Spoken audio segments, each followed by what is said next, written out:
प्यारे दोस्तों, आज की यह कहानी सिर्फ एक राजा और एक शहजादी की नहीं है, बल्कि यह कहानी है सब्र, भरोसे, ईमान और घमंड के अंजाम की। इस दास्तान को अगर ध्यान से सुना जाए तो इंसान अपने दिल के कई सवालों के जवाब पा सकता है। बहुत पुराने जमाने की बात है।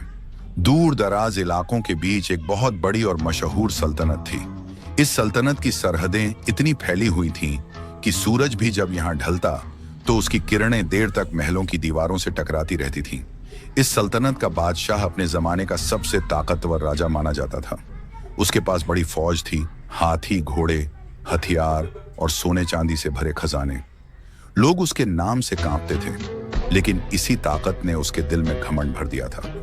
बादशाह का घमंड बादशाह को लगता था कि उसकी सल्तनत उसकी अक़द्ल और जोर की वजह से चल रही है। वह अक्सर दरबार में कहा करता था, अगर मैं न होता तो यह मुल्क मिट्टी में मिल जाता। वह फकीरों, दरवेशों और गरीबों को पसंद नहीं करता था।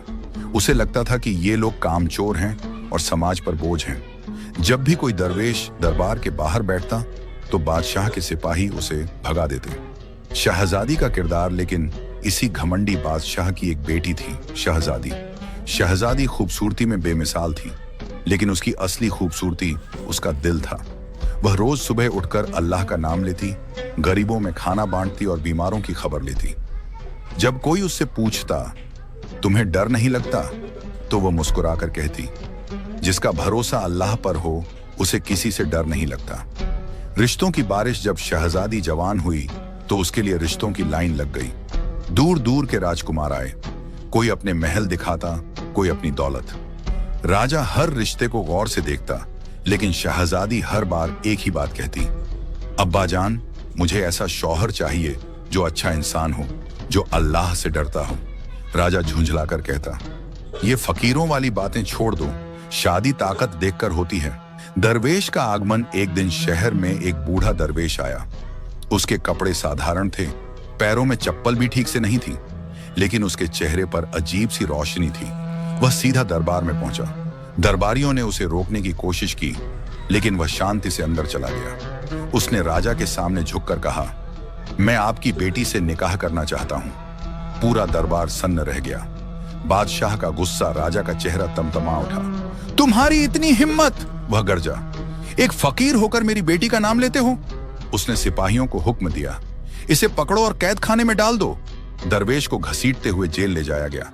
उसे भूखा रखा गया, पीटा गया, लेकिन वह हर दर्द पर सिर्फ इतना कहता, अल्लाह बेहतर जानता है। शहजादी का बेचैन दिल, जब यह बात शहजादी को पता चली तो उसका दिल कांप उठा।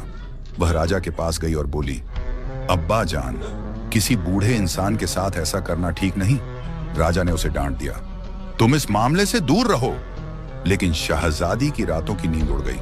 सच्चाई का खुलना कुछ दिनों बाद शहजादी को पता चला कि वह दरवेश उससे शादी का पैगाम लेकर आया था। यह सुनकर वह चुप हो गई।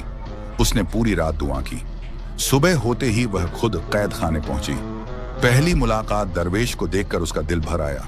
उसने पूछा, आप मुझसे शादी क्यों करना चाहते हैं?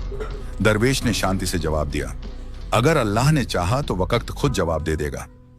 बड़ा फैसला। शहजादी ने बहुत सोचा। उसने अपने दिल से पूछा। आखिरकार वह बोली, अगर यह अल्लाह की मर्जी है तो मैं तैयार हूं। यह खबर पूरे राज्य में फैल गई। लोग हैरान थे। राजा आग बबूला।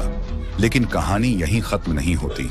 असली इम्तिहान तो अब शुरू होने वाला था। राजा ने अपनी सिपाही बुलाए और फकीर को मारने चला गया और फकीर से बोला, आज तुम्हारा आखिरी दिन है। मगर फकीर बोला, मेरे साथ अल्लाह है। राजा बोला, बुलाओ तो उसे। जैसे ही फकीर ने दुआ की, राजा एक कुत्ता बन गया और वह बूढ़ा व्यक्ति भी एक खूबसूरत आदमी बन गया।